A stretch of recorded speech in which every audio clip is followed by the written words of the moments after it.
अस्सलाम वालेकुम दोस्तों, मुझो नालो है कमर ज़मान हमलानी ऐं तव्हां ॾिसी रहिया आहियो HTV हमलानी TV यूट्यूब चैनल।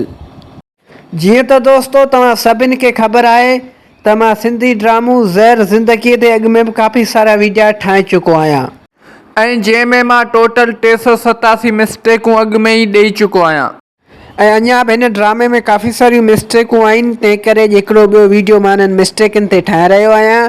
यादि रखिजो दोस्तों त हीअ मिस्टेकूं सिर्फ़ु फिल्मी मिस्टेकूं आहिनि, न कि पर्सनल मिस्टेकूं आहिनि। तंहिं करे हिननि मिस्टेकनि खे पर्सनल न वठिजो। उन खां अलावा जेके बि दोस्त अॼु ताईं मुंहिंजे हिन चैनल ते नवां पिया अचनि उन्हनि खे मुंहिंजी गुज़ारिश आहे त मुंहिंजे हिन चैनल खे सब्सक्राइब करे ऐं बेल जे आइकन खे ज़रूरु दॿाए छॾिजो ताकी हिन क़िस्म जा वधीक वीडियो तव्हां ताईं बर वक़्तु पहुचंदा रहनि। त दोस्तों हाणे हलूं था पंहिंजे अॼु जी वीडियो जी तरफ़।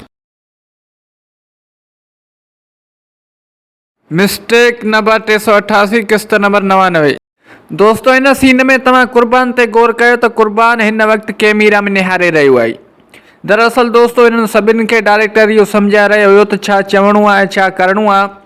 त दोस्तों ओठे वारा त पंहिंजे सीन में लॻी विया, पर क़ुर्बान जो ध्यानु अञा बि डायरेक्टर ऐं कैमरा में हुयो। इन करे दोस्तों हीअ बि हिकु वॾी मिस्टेक थी वई हिन ड्रामे में। दोस्तों हिन जी हीअ मिस्टेक न एडिटर पकिड़े सघियो न वरी डायरेक्टर पकिड़े सघियो। ऐं दोस्तों मूंखे कमेंट सेक्शन में तव्हां ज़रूरु ॿुधाइजो त हीअ मिस्टेक आहे या न। मिस्टेक नंबर 389 किस्त नंबर 99। दोस्तों हिन सीन में तव्हां हिन जॻह ते ॾिसो त हिते तव्हांखे माइक जो हिकु नंढिड़ो टुकड़ो चुरपुर कंदे नज़र अची रहियो हूंदो। हीउ ॾिसो दोस्तों हिते ही माइक जो हिकु नंढिड़ो टुकड़ो चुरपुर कंदे कैमरा जी फ्रेम में नज़र अची रहियो आहे। दोस्तों हीअ बि हिकु वॾी मिस्टेक आहे हिन ड्रामे में। उमेद थो कयां त हीअ मिस्टेक तव्हांखे सम्झ में अची वई हूंदी। मिस्टेक नंबर 390 किस्त नंबर 99। दोस्तों हिन सीन में तव्हां माई बाईअ ते गौर कयो त हिन सीन में माई बाई साफ़ कैमरा में निहारे रही आहे। दोस्तों तव्हां गौर सां ॾिसी रहिया हूंदा हिन सीन में माई बाई त साफ़ कैमरा में निहारे रही आहे ऐं दोस्तों कैमरा में बि ईअं निहारे रही आहे जहिड़ो तस्वीर कढण जे लाइ पोज़ पई ॾे।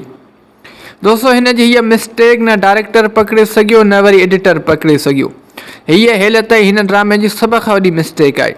दोस्तों उमेद थो कयां त हीअ मिस्टेक तव्हांखे सम्झ में अची वई हूंदी ऐं दोस्तों मूंखे कमेंट सेक्शन में ज़रूरु ॿुधाइजो त हीअ मिस्टेक तव्हांखे कीअं लॻी। मिस्टेक नंबर 391 किस्त नंबर 100।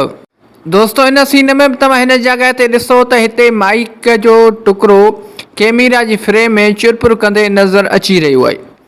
हीउ ॾिसो दोस्तों हिते ही माइक जो टुकड़ो कैमरा जी फ्रेम में चुरपुर कंदे नज़र अची रहियो आहे। दोस्तों हीअ बि हिकु सभ खां वॾी मिस्टेक आहे हिन ड्रामे में। उमेद थो कयां त हीअ मिस्टेक तव्हांखे सम्झ में अची वई हूंदी।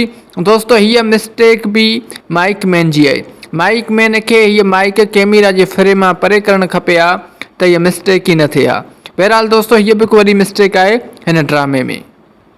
ऐं दोस्तों अॼु जे लाइ हिन वीडियो में बसि एतिरो। उमेद थो कयां त हीउ वीडियो तव्हांखे पसंदि आयो हूंदो। जेकर हीउ वीडियो तव्हांखे पसंदि आयो आहे त हिन वीडियो खे लाइक कंदा, दोस्तनि सां शेयर कंदा ऐं हिन वीडियो में प्यार भरी कमेंट बि ज़रूरु करे छॾींदा। दोस्तों यादि रखंदा त हीअ मिस्टेकूं सिर्फ़ु फिल्मी मिस्टेकूं आहिनि, न कि पर्सनल मिस्टेकूं आहिनि। तंहिं करे हिननि मिस्टेकनि खे पर्सनल न वठिजो। उन खां अलावा दोस्तों इहो बि यादि रखिजो त हीअ मिस्टेकूं सिर्फ़ु ऐं सिर्फ़ु एंटरटेनमेंट लाइ रिकॉर्ड कयूं पियूं वञनि। उन खां अलावा जेके बि दोस्त अॼु ताईं मुंहिंजे हिन चैनल ते नवां पिया अचनि उन्हनि खे मुंहिंजी गुज़ारिश आहे त मुंहिंजे हिन चैनल खे सब्सक्राइब करे ऐं बेल जी आइकन खे ज़रूरु दॿाए छॾिजो ताकी मुंहिंजो हर नओं अचण वारो वीडियो सभ खां पहिरियां तव्हां दोस्तनि ताईं पहुची सघे।